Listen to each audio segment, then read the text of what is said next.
Live from Dallas and Fort Worth, this is CBS 11 News at 5. The ones for Texas. Road rage on the rise in North Texas, and some experts say it's only going to get worse. The time of day most aggressive driving incidents are happening. Thank you for joining us. I'm Brooke Katz. This is CBS 11 News at 5, now streaming online with CBSN DFW. We begin here at 5 o'clock with the risks of the roads in North Texas. A teenager dead after a road rage shooting in Dallas. It is just the latest in a string of similar incidents, and experts say they expect even more. Our Ken Molestina here with those details. It's really scary to think about, Ken.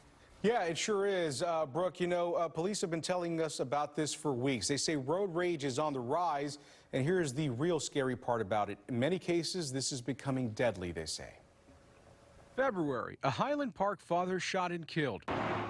March, a bloody fight between drivers in Carleton. Hey, watch out, he got his gun out. April, a Duncanville driver found shot to death. Then in May, 3 road rage shootings in Dallas, with 2 more so far in June. Unfortunately, I think these cases are going to continue for the rest of the summer and perhaps into the fall. Dr. Alex Carmen, a criminologist at Tarleton State, says road rage can end as quickly as it starts. One driver cuts off another, both drive away. But there are instances where that is not enough, and it goes on to become more of a loop where they both compete for who's more aggressive than whom until one person decides to end it with a deadly outcome.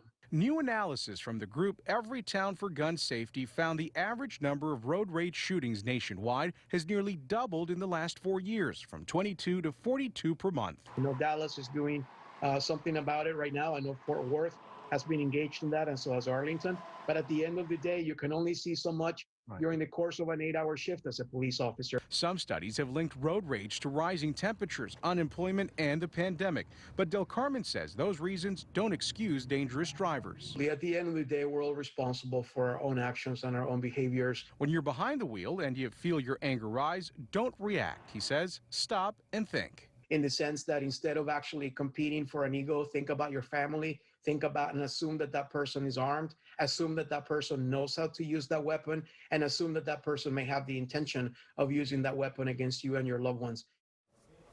Well, Del Carmen also says if another driver is harassing you, don't respond. He says call 911 while heading to the nearest police department.